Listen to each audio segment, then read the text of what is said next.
Pemirsa, Polri didesak untuk menetapkan istri Verdi Sambo, Putri Chandrawati, sebagai tersangka di kasus kematian Brigadir Joshua. Menurut pengacara Joshua, Putri diduga menghalangi proses penyidikan termasuk upaya menyuap LPSK.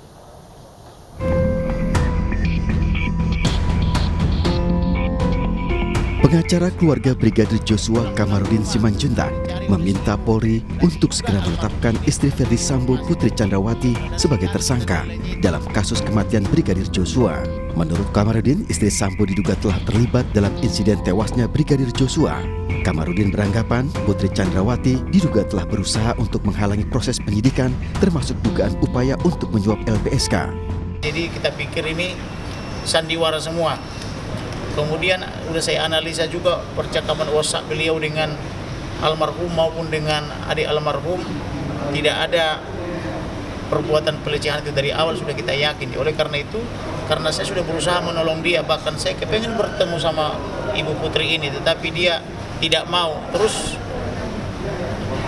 berpura-pura melakukan obstruction of justice juga, persekongkolan jahat juga atau permufakatan jahat, menyebar kebohongan atau hoax juga di tengah masyarakat. Maka demi kepastian hukum, saya minta supaya Ibu Putri segera ditetapkan tersangka. Demikian juga yang lain-lainnya itu yang menghalang-halangi penyidikan maksudnya, yang merusak barang bukti, yang menyembunyikan barang bukti juga harus segera dijadikan tersangka, jangan hanya dikenakan kode etik. Itu intinya. Sebelumnya, Bareskrim Polri resmi menghentikan kasus dugaan pelecehan terhadap istri Verdi Sambo, Putri Chandrawati, yang diduga dilecehkan oleh Brigadir Joshua. Bareskrim Polri mengaku kasus tersebut dihentikan karena tidak ditemukan peristiwa pidana usai dilakukan gelar perkara. Lembaga Perlindungan Saksi dan Korban LPSK pun menolak dan tidak melanjutkan laporan permohonan perlindungan yang diajukan istri Verdi Sambo. LPSK menilai ada sejumlah kejanggalan dalam laporan Putri ke LPSK. Meski begitu, tim tetap melakukan pendalaman dan asesmen. Namun tidak ada keterangan yang bisa digali dari Putri saat asesmen. Tim Liputan iNews melaporkan.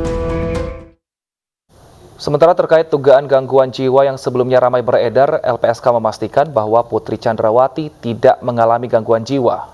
LPSK menyebut istri Verdi Sambo mengalami depresi dan trauma dan membutuhkan bimbingan psikologis. Gangguan jiwa ya, tetapi lebih kepada beliau itu masih mengalami depresi dan trauma, sehingga kemudian beliau ini tidak bisa memberikan keterangan lebih lanjut untuk apa yang sudah diketahui sama beliau terkait dengan dua kasus ini, nah, sehingga kemudian kita juga tidak bisa menerima permohonan beliau karena tidak ada informasi. Untuk membahasnya sudah bergabung bersama kami Ruli Novian selaku juru bicara LPSK terkait perkembangan terbaru dari kasus Baradae sebagai justice kolaborator dan juga bagaimana proses perkembangan saat ini. Selamat siang Pak Ruli. Selamat siang Mbak Deta, Mas Wilson. Baik. Pak Ruli, hingga saat ini LPSK belum bisa meminta keterangan terhadap istri dari Irjen Verdi Sambo. Dan apakah hasil ini sudah dilaporkan kepada pihak kepolisian untuk mencari jalur alternatif lain agar proses ini tetap berjalan sesuai idealnya begitu Bang? Kita nggak lagi minta keterangan apapun kepada Ibu PC ya, karena memang kan kita kemarin dalam preskon sudah sampaikan bahwa permohonan dari yang bersangkutan sudah ditolak LPSK. Jadi kalaupun akan dilakukan berarti harus ada permohonan baru dari yang bersangkutan atau kuasanya atau penegak hukum atau pihak manapun yang bisa mengajukan permohonan perlindungan kepada LPSK terkait dengan posisi dia. Gitu. Nah sampai saat ini kita memang tidak ada rencana untuk meminta keterangan kembali, Mbak. Baik, artinya kalau untuk Bu Putri ini dengan LPSK statusnya sudah selesai seperti itu ya. Tapi bagaimana Bang Ruli dengan kondisi Baradae saat ini? Apalagi sudah dijadikan justice kolaborator, tentu secara psikis akan lebih kuat tekanannya. Apakah kemungkinan ada rencana untuk memindahkan sel khusus untuk Baradae ini agar lebih aman seperti itu, Bang Ruli? Jadi begini. Saat ini kan yang bersangkutan dalam posisi ditahan oleh penyidik Bareskrim ya. Tentu penahanan ini adalah kewenangan dari kepolisian.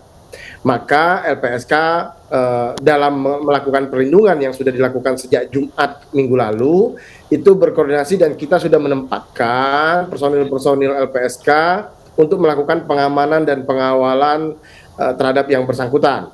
Itu yang pertama. Yang kedua terkait masalah tempat penahanan. Idealnya memang tempat penahanan bagi justice kolaborator itu terpisah. Nah, maka dari itu sebetulnya diharapkan ya ke depan itu ada semacam rumah tahanan khusus yang diberikan atau dibuat untuk justice kolaborator ini, Mas, sehingga memang pengamanan, pengawalan, perlindungannya akan dilakukan dengan lebih baik ke depan. Untuk rencana LPSK menaruh pengawal untuk menjaga Barada ini bagaimana saat ini? Apakah sudah dilakukan? Ya, sudah kami lakukan. Ada berapa orang? Ditetapkan, maka itu udah teknis ya, nanti tidak perlu kita bahas wilayah teknis, tetapi kita sudah menempatkan dan melakukan perlindungan sejak Jumat kemarin. Baik, saat ini kan Baradae sudah, maksud kami, Baradae ini sudah menjadi justice kolaborator dan ini kedepannya status hukumnya kemungkinan akan seperti apa, Bang Ruli? Apakah mungkin status hukumnya bisa dicabut sehingga tidak lagi menjadi tersangka atau seperti apa? Ada 3 manfaat seseorang berposisi sebagai justice kolaborator atau saksi pelaku ya.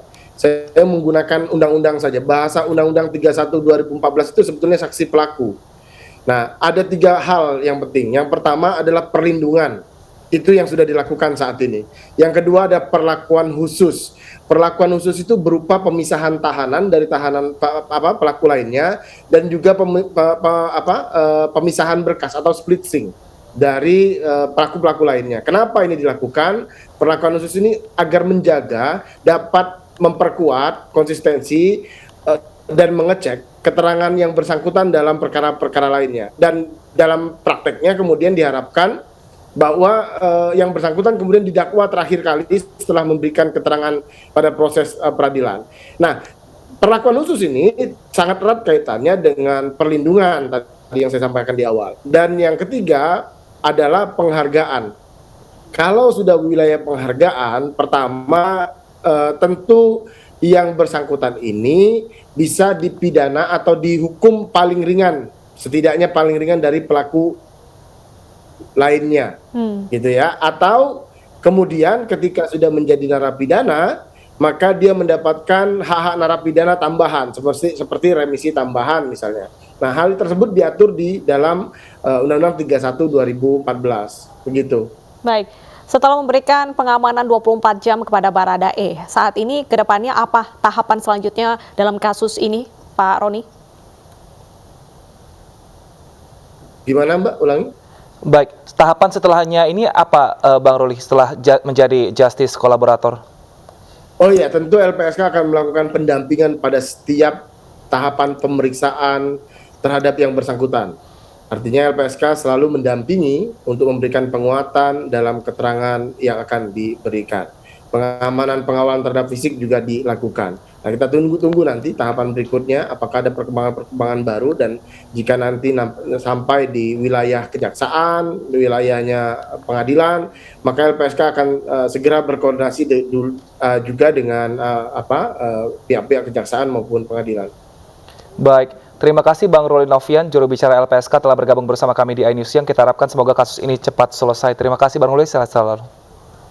Kita ke informasi lainnya pemirsa, di mana Menko Polhukam Mahfud MD ini mengatakan meski berpangkat Jenderal Bintang 2, Ferdi Sambo berperan sebagai raja atau kaisar. Perannya bahkan setara Jenderal Bintang 5 pemirsa.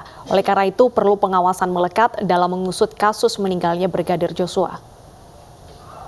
Sejauh ini bagaimana Pak Mahfud melihat kinerja kepolisian terkait kasus ini, Pak? Irjen Sambo dan Brigadir Joshua. Saya harus katakan terus terang, kalau kesimpulan akhirnya penyelesaian yang diambil oleh Kapolri itu sudah sangat proporsional dan cukup cepat.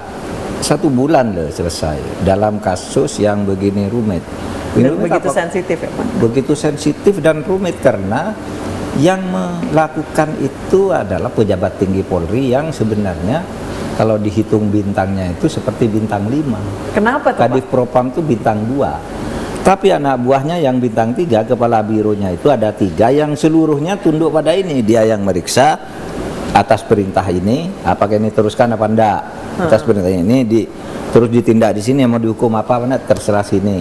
Sehingga rasan-rasannya itu kalau di Polri ya Pak Sambo itu memang praktis bintang 5 karena semuanya takut pada dia. Artinya bisa ditembak pada dia dengan alasan apapun. Nah itu yang menyebabkan ketika dia melakukan kejahatan lalu dia membuat rekayasa seakan-akan orang hampir percaya semua. Barangkali kamu juga pada awalnya agak terpengaruh percaya ya bahwa itu adalah tembak menembak gitu. Padahal itu karangan melibatkan 36 orang yang mengatur skenario itu yang Dan sekarang banyak bintang di dalamnya, Pak. iya, yang sekarang sedang ditahan itu 31 aslinya, sekarang tambah jadi 36. Itu semua karangan. Dan orang tidak akan berani membayangkan di tingkat Polri sendiri susah, sehingga Kapolri juga tidak mudah. Karena misalnya dikumpulkan satu tim, yang satu diam-diam temannya Sambo tidak setuju begini, begini kan, maka kita dorong dari sini, dari presiden lah. Pokoknya presiden mengarahkan gini dan saya tahu fakta-fakta ini harus mengarah ke sana, sehingga saya katakan jangan sekali-kali terjebak kepada skenario itu tembak menembak itu bohong, saya bilang. Ketika orang semua percaya tembak menembak, ini kayaknya jadi tenang nih pelakunya, tembak menembak, tinggal baradanya dibayar suruh ngaku dia ke Komnas HAM, saya yang menembak. Gimana caranya kamu nembak? Entah, pokoknya segelas mata tembak aja gitu katanya. Dia tidak tahu. Sebenarnya bukan dia pelaku utamanya, dia hanya disuruh dan sebagainya sampai sekarang ya. Tetapi maksud saya, jangan percaya pada skenario bahwa itu tembak menembak. Ini pembunuhan, saya bilang. Ikuti aja itu alur pembunuhan itu seperti dilaporkan oleh Kamarudin, oleh Saur Siagian dan sebagainya. Itu arah kita ikut skenario itu aja, buktikan ke situ. Nah, akhirnya berbelok kan, berbelok. Saya terus mendekati ke Polri, ke situ arah. Ini waktunya penataan. Momentum ini harus dijadikan peluang untuk memperbaiki tanpa terlalu gaduh, tanpa harus menyentuh struktur.